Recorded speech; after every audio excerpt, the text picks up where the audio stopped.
Jim, first and foremost, a lovely speech. I'm sure that we all love seeing his picture. It really was lovely, so thank you. Everyone, we're absolutely delighted to welcome you to Loseley Park today on behalf of, firstly, myself, but probably most importantly, my wife.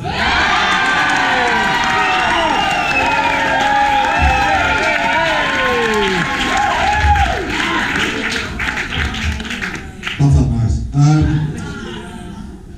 As Jim mentioned, many of you have travelled from far and wide, and we really do appreciate having you here today. As Jim said, we've got people here from the US, Antigua, New Zealand, and even Yorkshire, as was mentioned. Sadly, not everyone that we love could be here today. In particular, both of our grandmas, but we know that they're here in spirit, thinking of us, and hope that we have a great day, which we have so far. With that said, I'd like you all to raise a glass to absent friends and family.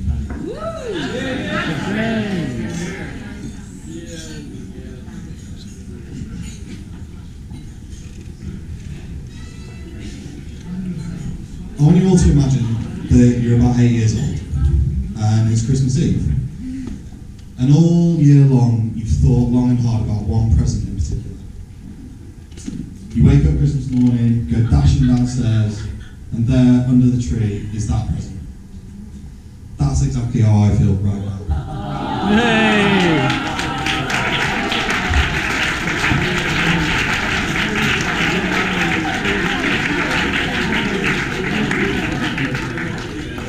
The best part of 9 years on since first meeting Vix, I can now officially call her wifey. Some of you laughed, some of you think what's going about, but I'll tell you a bit more about that later. Jim and Francine, first and foremost, thank you for making today possible. Jim, as you mentioned, kindly, just over a year ago, treated me to a pint of lager and a packet of ready salted. By far and away, the biggest treat that night was that you gave your blessing for me to ask for Vicky's hand in marriage. Thank you for welcoming me into the family. Your continued support and generosity means the world to both of us. And from a personal standpoint, thanks to you and Greg for making sure that there's always some rugby on TV. Francine, equally, thanks so much for making me feel so welcome whenever we come and visit, and for always making sure that I never leave, even remotely hungry.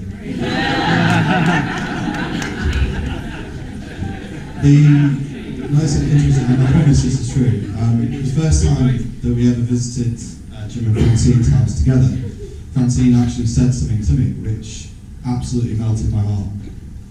She said to me, "Andrew, thank you for making my little girl smile." I promise, yeah. And it did, it melted my heart. And one thing's true, Francine, is that all I ever want to do is make sure that she keeps smiling. So,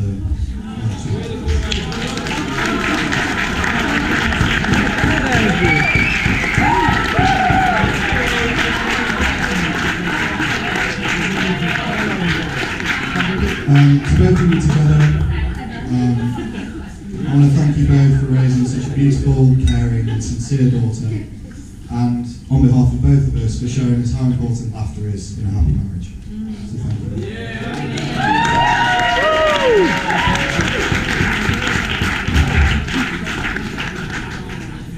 To my mum and dad, naturally I could talk for hours about these guys, but I won't, because Mum, if she isn't already, will definitely cry.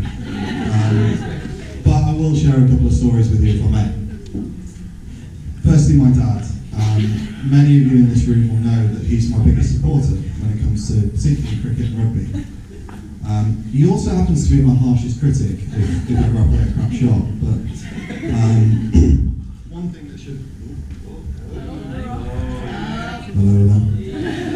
one thing that should please you now, Dad, is that from this day forward, at least I'm always going to be batting above average.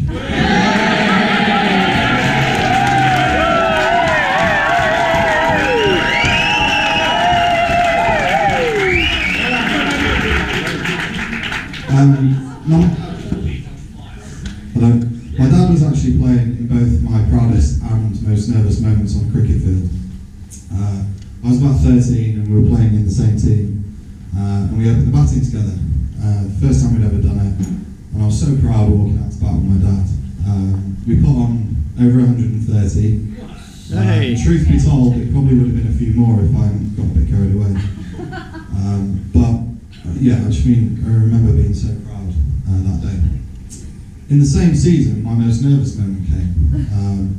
We'd opened the batting, and I'd been and gone for not as many as I should have. But Dad kicked on and was 90 not out when he tore his hamstring or calf, I can't remember. And a shout came to the changing room, we need a runner. Brilliant, that'll be me then. And I had to go out and run my dad from 90 to 100. Imagine how nervous I was doing that. But anyway, we got you there and walked off the pitch with you 100 not out, which was amazing. Yes, sir.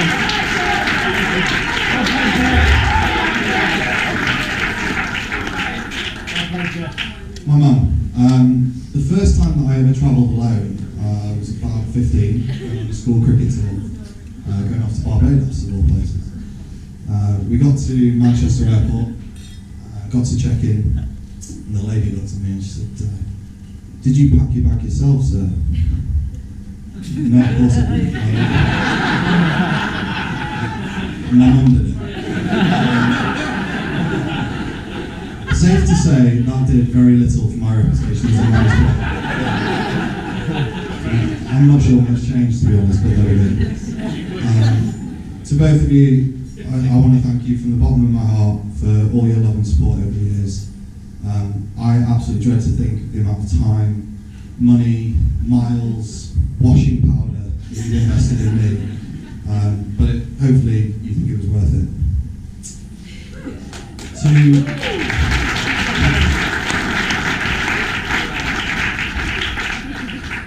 To both sets of parents, we just want to thank you, on behalf of me and Biggs. Thank you for showing us what it is to build a long and happy marriage. I know that if we're half as happy as you guys are after so long, then we'll count ourselves very lucky with you.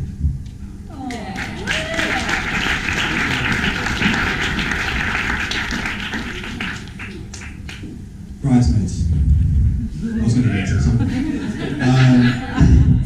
Firstly, I'm sure we all agree, they look amazing.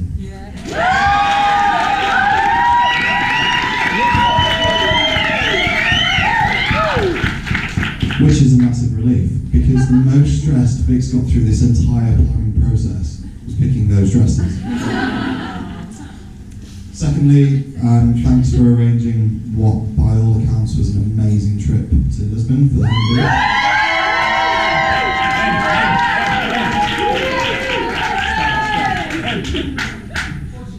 Danny, we've already mentioned you come over from New Zealand.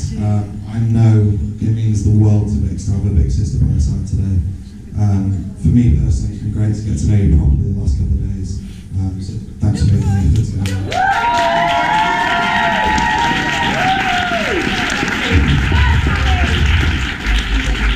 My little sister Amy, I was proud as punch to see you up there as a bridesmaid today.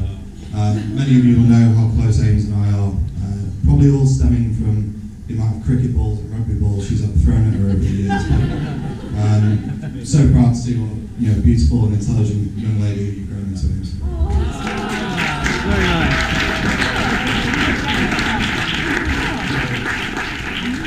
Sophie and Nick, you guys and Vix have been friends probably what seems like forever.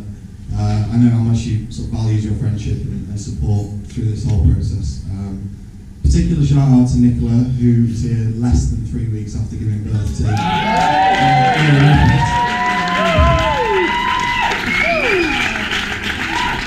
And I also want to mention Sophie's husband Sam, who wrote that beautiful piece of music.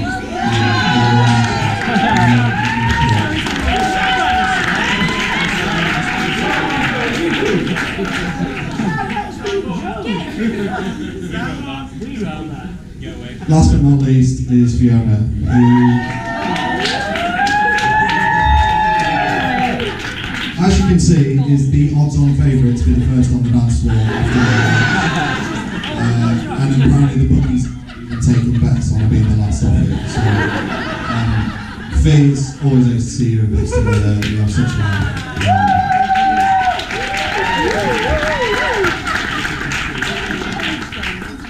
Darcy, didn't you do an amazing job as well? Yes, Darcy. Thank you so much. My goddaughter, she did an amazing job.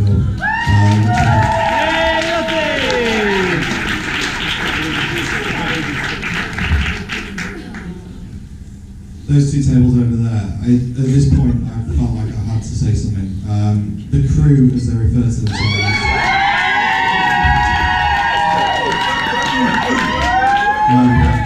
Thanks for being such a great group of friends to Bix and for welcoming a northerner into the throne. I'd like you all to raise your glasses and to toast our lovely bridesmaids and flower girl.